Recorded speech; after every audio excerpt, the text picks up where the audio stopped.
ನಮಸ್ಕಾರ. SK YouTube ಚಾನಲ್ಗೆ ಸ್ವಾಗತ. ಈ ವಿಡಿಯೋದಲ್ಲಿ ಏನಂದ್ರೆ ನಾನು ಡೈರಿ ಫಾರ್ಮ್ ಸ್ಟಾರ್ಟ್ ಮಾಡ್ಬೇಕಂತಿದ್ದೆ. ಡೈರಿ ಫಾರ್ಮ್ ಸ್ಟಾರ್ಟ್ ಮಾಡಬೇಕಾದ್ರೆ ನಾನು ಬ್ರೋಕರ್ ಕೈಯಿಂದ ಯಾವ ಥರ ಮೋಸ ಹೋದೆ ಅಂತ ನಾನು ಈ ವಿಡಿಯೋದಲ್ಲಿ ಹೇಳ್ತೀನಿ ನೋಡಿ.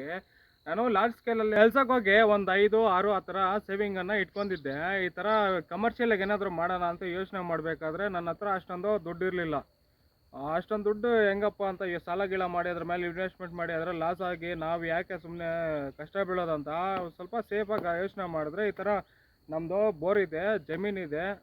ನಾವೊಂದು 4 ಹಸು ಇಟ್ಕೊಂಡಿದ್ವಿ.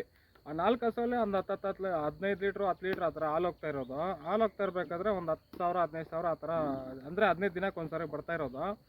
ಇದರಲ್ಲಿ ಇನ್ನು ಸ್ವಲ್ಪ ಇದನ್ನೇ ಲಾರ್ಜ್ ಸ್ಕೇಲಲ್ಲಿ ಮಾಡ್ಕೊಂಡ್ರೆ ಇದರಲ್ಲಿ ಏನಾದರೂ ಡೆವಲಪ್ ಆಗ್ಬೋದು ಅಂತ ಯೋಚನೆ ಮಾಡಿ ಡೈರಿ ಫಾರ್ಮ್ಗೆ ಎಂಟ್ರಿ ಆದೆ. ಡೈರಿ ಫಾರ್ಮ್ಗೆ ಎಂಟ್ರಿ ಆಗಬೇಕಾದ್ರೆ ಹಸುಗಳಂತ ಬೇಕಾಗಿತ್ತು ನಮಗೆ.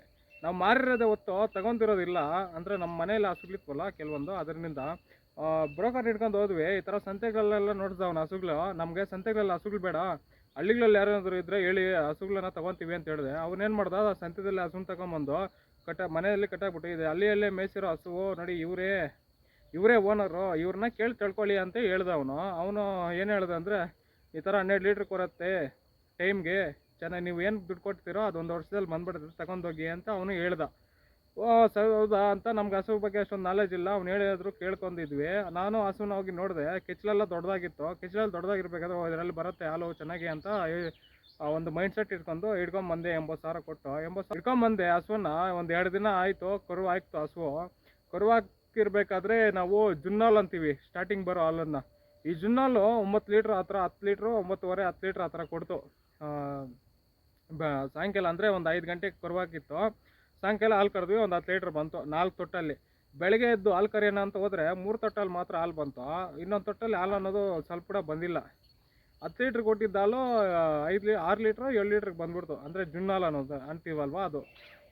ಈ ಥರ ಒಂದು ತೊಟ್ಟಲ್ಲಿ ಹಾಲು ಅನ್ನೋದೇ ಬಂದಿಲ್ಲ ಅಂತ ನಾನು ಬ್ರೋಕರ್ಗೆ ಫೋನ್ ಮಾಡಿ ಕೇಳಿದೆ. ಅವನೇನಂತಾರೆ, ನೀವು ಗಲೀಜಲ್ಲಿ ಕಟ್ಟಾಕೊಂಡು ಏನೋ ಮಾಡ್ಕೊಂಡಿದ್ದೀರಾ, ನಾವು ನಿಮಗೆ ಕೊಡಬೇಕಾದ್ರೆ ಚೆನ್ನಾಗಿತ್ತು ಹಸು ಅಂದ್ಬಿಟ್ಟು ನಮ್ಮ ಮೇಲೆ ಆವಾಜ್ ಹಾಕೋಕ್ಕೆ ಶುರುವಾಗೋದ.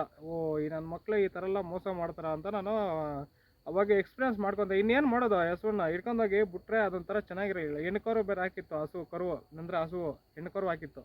ಇನ್ನಿದ್ದೋಗ್ಲಿ ಕರು ಹಾಕಿದೆಯಲ್ವ, ಅದನ್ನ ಮೇಯಿಸ್ಕೊಂಡು ಇದ್ದೋಗೋಣ ಅಂತ ಇದ್ದೋಗ್ದೆ ನಾನು. ಇವಾಗ ಹಸುವನ್ನ ನೋಡ್ತೀನಿ ನೋಡಿ.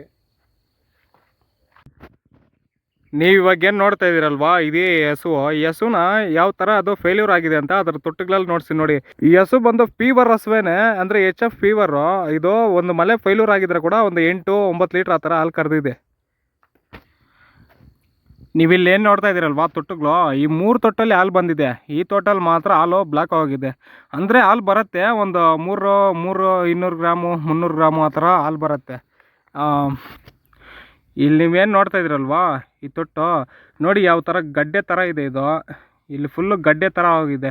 ಇದು ಕಲ್ಬಾವ್ ಅಂತ ಹೇಳಿದ್ರು. ಇದಕ್ಕೆ ಮೆಡಿಸನ್ ಏನಾದರೂ ಹಾಕಿ ಟ್ರೀಟ್ಮೆಂಟ್ ಮಾಡೋಣ ಅಂದರೆ ಕೂಡ ನಮಗೆ ಅವಾಗ ಸ್ಟಾರ್ಟಿಂಗಲ್ಲಿ ಗೊತ್ತಾಗಿರಲಿಲ್ಲ. ಇದು ನೋಡಿ ಈ ಥರ ಆಗಿದೆ, ಇದು ಕಲ್ಲು ಥರ ಇದೆ. ಇಲ್ಲಿ ಅದು ಈ ಪೋರ್ಷನ್ ಮಾತ್ರ ಇದೆ, ಈ ಕಡೆ ಮತ್ತು ಆ ಕಡೆ ಎಲ್ಲ ಚೆನ್ನಾಗಿದೆ. ನೀವು ಇಲ್ಲಿ ನೋಡ್ತಾ ಇದ್ದೀರಲ್ವಾ, ಈ ಹಸುಗೂ ಕೆಚ್ಚಲ್ಬಾವು ಬಂದಿತ್ತು. ಈ ಹಸು ಕೆಚ್ಚಲ್ಬಾವು ಬಂದಿರಬೇಕಾದ್ರೆ ನಾವು ಟ್ರೀಟ್ಮೆಂಟ್ ಮಾಡಿ ವಾಸಿ ಮಾಡಿದ್ವಿ. ಅದು ಯಾವ ಥರ ಮಾಡಿದ್ವಿ ಮೆಡಿಸನ್ ಹೆಸರು ಮತ್ತು ನಾನು ಹಂಗೆ ನಾಟಿ ವೈದ್ಯ ಕೂಡ ಹೇಳ್ತೀನಿ ನೋಡಿ. ಅಲ್ಲಿ ನೋಡ್ತಾ ಇದ್ರಲ್ವಾ, ಆ ಹಸುಗೂ ಕೆಚ್ಚಲ್ಬಾವು ಬಂದಿತ್ತು. ಅದನ್ನು ಯಾವ ಥರ ಟ್ರೀಟ್ಮೆಂಟ್ ಮಾಡಿದ್ರು ಅಂತ ಇವಾಗ ಹೇಳ್ತೀನಿ ನೋಡಿ. ಸಾಯಂಕಾಲ ಹಾಲು ಕರೆದ್ವಿ, ಚೆನ್ನಾಗೇ ಇತ್ತು, ಚೆನ್ನಾಗಿ ಹಾಲು ಕೊಡ್ತಾ ಇತ್ತು. ಒಂದು 6, 7, 8 ಆ ಥರ ಕೊಡುತ್ತೆ. ಅದು ಕೊಡ್ತಾ ಇರಬೇಕಾದ್ರೆ ಬೆಳಗ್ಗೆ ಹೋಗಿ ಹಾಲು ಕರೆಯೋಣ ಅಂತ ಹೋದ್ವಿ. ನೋಡಿದ್ರೆ ಕೆಚ್ಚಲನ್ನೋದು ದಪ್ಪವಾಗಿತ್ತು. ಇಷ್ಟು ದಪ್ಪ ಆಗಿತ್ತು. ಒಳ್ಳೆ ಜೇನು ಪೊರೆ ಇರುತ್ತಲ್ವ, ಅಷ್ಟು ದಪ್ಪ ಆಗಿತ್ತು. ಇಷ್ಟು ದಪ್ಪ ಏನಿದು ಈ ಥರ ಊದ್ಕೊಂಡ್ಬಿಟ್ಟಿದೆ ಅಂತ ಹಾಲು ಕರೆದ್ರೆ ಹಾಲು ಅನ್ನೋದು ಬಂದಿಲ್ಲ. ಒಂದು ಚುಕ್ಕೆ ಅಷ್ಟು ಕೂಡ ಹಾಲು ಬಂದಿಲ್ಲ. ಅದಕ್ಕೆ ನಾವು ಇವಾಗ ಏನು ಮಾಡಿದ್ರು ಅಂದರೆ ಇಮಿಡಿಯೇಟಾಗಿ ಡಾಕ್ಟ್ರ್ ಕರೆದಾಗ ನಾವು ಇಮಿಡಿಯೇಟಾಗಿ ಡಾಕ್ಟ್ರ್ ಕರೆದ್ವಿ. ಡಾಕ್ಟ್ರ್ ಬಂದು ಕೆಚ್ಚಲಿಗೆ ಇಂಜೆಕ್ಷನ್ ಹಾಕಿ ಕೆಲವೊಂದು ಮೆಡಿಸನ್ ಹೇಳಿದ್ರು. ಅಂದರೆ ಹಳ್ಳಿಗಳಲ್ಲಿ ಸಿಗೋವಂಥದ್ದೇ ಅಲ್ವೇರಾ, ಅರಿಶಿನ, ಕರ್ಪೂರ ಮತ್ತು ಸುಣ್ಣನ ಮಿಕ್ಸಿಯಲ್ಲಿ ಹಾಕೊಂಡು ಚೆನ್ನಾಗಿ ಮಿಕ್ಸಿಯಲ್ಲಿ ಹಾಕ್ಕೊಳ್ಳಿ. ಕಲರ್ ಅನ್ನೋದು ಚೇಂಜ್ ಆಗುತ್ತೆ, ರೆಡ್ ಕಲರ್ ಆಗುತ್ತೆ. ಇವೆಲ್ಲ ಹಾಕಿ ಮಿಕ್ಸಿಯಲ್ಲಿ ಆದಮೇಲೆ ದಿನಕ್ಕೆ 4 ಸರಿ ಕೆಚ್ಚಲಿಗೆ ಮಸಾಜ್ ಮಾಡಿ ಅಂತ ಹೇಳಿದರು. ಇದೇ ಥರ ಮಾಡಿದ್ವಿ. ದಿನಕ್ಕೆ 4 ಸರಿ ವಾಸಿ ಆಗೋ ಥರನೇ ಇರೋದು. ಬೆಳಗ್ಗೆ ಹೋಗೋ ಹಾಲು ಕರೆಯೋಣ ಅಂತ ಹೋದರೆ ಮತ್ತೆ ಮಾಮೂಲಿ ಆಗಿರೋದು. ಆಮೇಲೆ ಮತ್ತೆ ನಾನು ಡಾಕ್ಟ್ರಿಗೆ ಫೋನ್ ಮಾಡಿ ಕೇಳಿದೆ. ಅದು ಉಜ್ಜಿದ್ರೆ ಕೂಡ ವಾಸಿ ಆಗ್ದಂಗೆ ಇರುತ್ತೆ, ಮತ್ತೆ ನಾರ್ಮಲ್ ಆಗುತ್ತೆ ಅಂತ ಹೇಳಿದೆ. ಅವರು ಒಂದು ಆಯಿಲ್ಮೆಂಟ್ ಹೇಳಿದರು.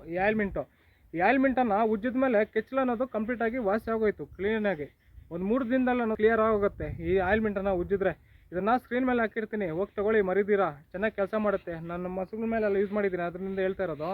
ನಿಮ್ಗೇನಾದರೂ ಈ ವಿಡಿಯೋ ಸ್ವಲ್ಪ ಆದರೂ ಇಷ್ಟ ಆದರೆ ಲೈಕ್ ಮಾಡಿ, ಶೇರ್ ಮಾಡಿ, ಸಬ್ಸ್ಕ್ರೈಬ್ ಮಾಡಿ.